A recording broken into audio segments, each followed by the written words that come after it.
अयोध्या, काशी और मथुरा के बाद उत्तर प्रदेश में एक और बड़ी धार्मिक और ऐतिहासिक जंग छिड़ गई है। इस बार अखाड़ा बना है राजधानी लखनऊ का मलिहाबाद। दावा बेहद सनसनीखेज है।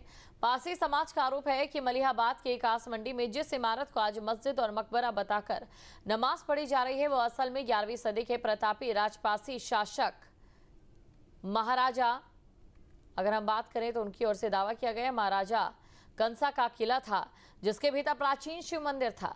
मलिहाबाद के इस विवादित ग्राउंड जीरो से देखिए संवाददाता निखिल शर्मा की यह एक्सक्लूसिव रिपोर्ट। अयोध्या, काशी, मथुरा और अब लखनऊ का मलिहाबाद। यूपी में एक और ऐतिहासिक और धार्मिक महासंग्राम छिड़ चुका है। राजधानी लखनऊ के मलिहाबाद का कास मंडी इलाका अचानक देश के सबसे बड़े धार्मिक और ऐतिहासिक विवाद का केंद्र बन गया है। दावा छोटा नहीं है। दावा सीधे तौर पर सनातन आस्था पर विदेशी आक्रमण के जख्मों को कुरेदने का है। दावा है कि जिसे आज दुनिया मस्जिद और मकबरा समझ रही है, वो असल में 11वीं सदी के प्रतापी राजपासी शासक महाराजा कंसा का भव्य किला था। पासी समाज की हुंकार है कि इस किले के अंदर एक अति प्राचीन शिव मंदिर था, जहां नाग देवता की पूजा होती थी। लेकिन आज उस सनातन विरासत पर नमाज पढ़ी जा रही है। सबूत चीख चीख कर गवाही दे रहे हैं।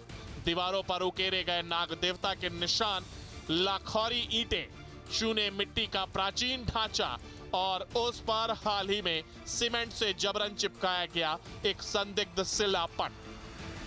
आक्रांता सलार गाजी और महाराजा बिजली पासी के बीच का संघर्ष पूरी दुनिया जानती है और उसी राजधानी लखनऊ में इस वक्त मौजूद हूँ जहाँ पर यह संघर्ष हुआ था। उनसे पहले कंसा पासी का एक किला था जिसे अब कब्जा कर लिया गया है। यहाँ पर मजार बना दी गई है और नमाज पढ़ी जा रही है। हमारे साथ सूरज पासी हैं। ये मुद्दा आप उठा रहे हैं, पासी समाज का और आक्रांताओं के संघर्ष की कहानी पूरी दुनिया जानती है। किला ही कब्जा हो गया। भाई साहब, मैं आपको बताना चाहता हूं, जो यहाँ के मूल सनातनी पासी समाज के लोग जिन्होंने अपने देश और धर्म के लिए अपने प्राणों का बलिदान दिया, उनका इतिहास पूर्ण रूप से लिखा ही नहीं गया। ये बड़ी चिंता का विषय है। उसी के कारण ये सारी चीज़ें कब्जा होती चली जा रही। ये एक विषय से अनेकों विषय हैं। आज से 1000 साल पहले जब महमूद गजनवी आया, भारत को 1026 तक लूटा, उसके बाद उसके सगे मामा ने पूरे भारत को इस्लाममय करने की मंशा से पूरे भारत में जिहादी जंग छेड़ी। उस समय सब कुछ जीत डाला। पंजाब जीता, दिल्ली जीता, कन्नौज जीता। जब अवध की धरती में घुसा भाई साहब, तो 1000 से लेके 12वीं शताब्दी तक यहाँ पे एक छत्र राजपासी पासी समाज के लोगों का शासन था। और 10वीं शताब्दी में पहला युद्ध आपको बता दें, इस कसमंडी की धरती और महाराजा लाखन पासी जी की लाखन कोट में हुआ था। और पहला युद्ध सैयद सलार मकसूद गाजी यहाँ पे हारे थे और उनके 2 मजबूत भाई सिपा सलार, जिनका सैयद हासिम और सैयद कासिम नाम था, उन्हीं का महिमा मंडल यहाँ करने लोग आते हैं। उन्हीं के नाम से लोग नमाज पढ़ने आते हैं। जो पत्थर लगा है वो सीमेंट से लगा है, जबकि ये जो स्ट्रक्चर बना है ये राबिस और चूने वाला ये जो होता था लखौरी ईंटों से बना है। तो निश्चित तौर पर जो पत्थर लगा है वो देखकर लग रहा है कि उसे जल्दी लगाया गया है। हम लोग अंदर चलते हैं और समझने की कोशिश करते हैं किसके अंदर किस तरह से मजार बन गई और लोग नमाज पढ़ने लगे। देखिए, ये जो मजार है ये सीमेंट से बनी हुई है और बहुत जल्दी की बनी हुई है। ये एक आकलन थोड़ा सा अगर इसमें किया जाए तो ये लग भी नहीं रहा कि इसमें लखौरी ईंटें, जो बहुत पतली ईंटें थी, वो लगी होंगी। फिलहाल ये इस तरह का स्ट्रक्चर बना हुआ है। अब इस पूरे स्ट्रक्चर की अगर हम बात करें तो जगह जगह जो उनकी तस्वीरें हैं नाग देवता की, और इस तरह से स्ट्रक्चर बन रहा है कि लग रहा है कि हिंदू मैथोलॉजी के हिसाब से ये पूरा बना हुआ है। तो आप लोग इसका विरोध क्यों नहीं कर पाए? इतना बड़ा स्ट्रक्चर कब्जा हो गया। विरोध हम लोग करते आए, बराबर करते आए, बस सुनने वाली सरकार भी तो होनी चाहिए ना भाई साहब।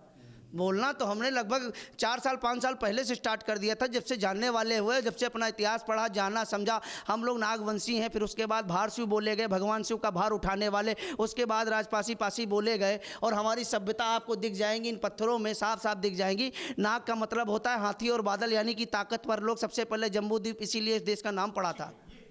फूल पत्तियां बनी हुई हैं, ये भी आमतौर पर मस्जिदों में देखने की नहीं मिलती, जिस तरह का स्ट्रक्चर है। और इसे कलर किया गया है और पहले ये स्ट्रक्चर कुछ इस तरह से था। लेकिन बाद में देखिए इसमें उर्दू में भी बहुत सारी चीज़ें लिखी गई हैं।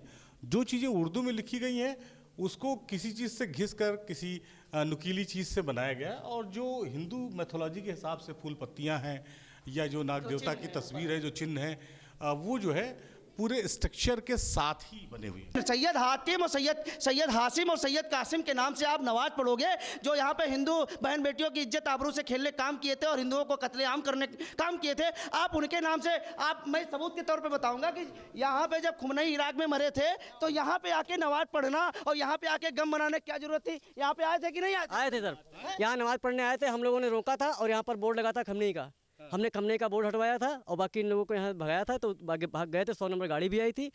उसके बाद हम लोग यहाँ 2-3 लोग थे, तो हमने कहा भैया कहा संघर्ष किया तब ये सेफ है, नहीं तो अब तक इसमें अजान चालू हो गई होती।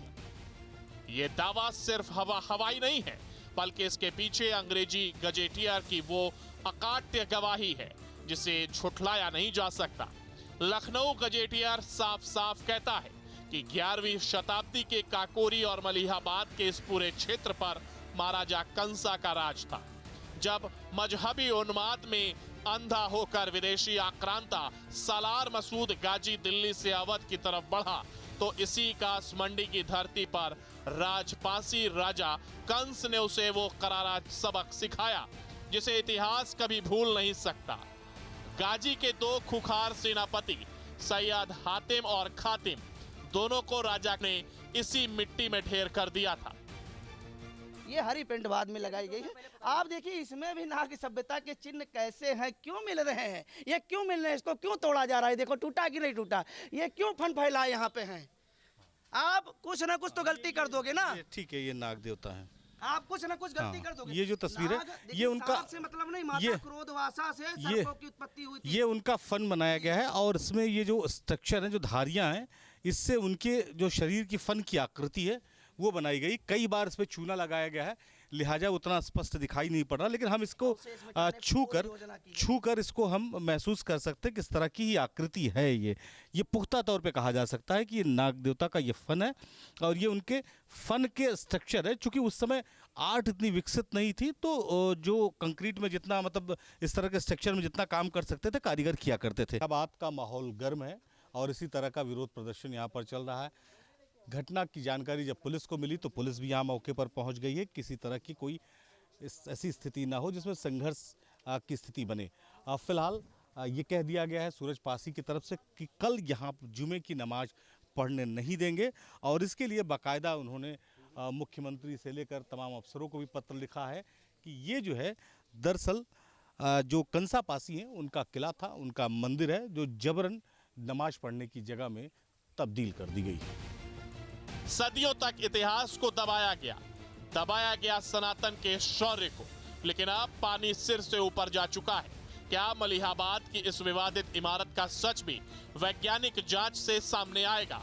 पासी समाज ने साफ कर दिया है कि वो अपनी आस्था और महाराजा कंसा के इस गौरवशाली इतिहास को मिटने नहीं देंगे। अब गेंद मुख्यमंत्री योगी आदित्यनाथ के पाले में है और मलिहाबाद से उठी ये चिंगारी यूपी की सियासत और धार्मिक विमर्श में एक नया बारूद भरने के लिए तैयार है। लखनऊ से निखिल शर्मा के साथ टीम न्यूज स्टेट। अब से डीडी फ्री डिश की चैनल नंबर 57 पर देखिए न्यूज नेशन।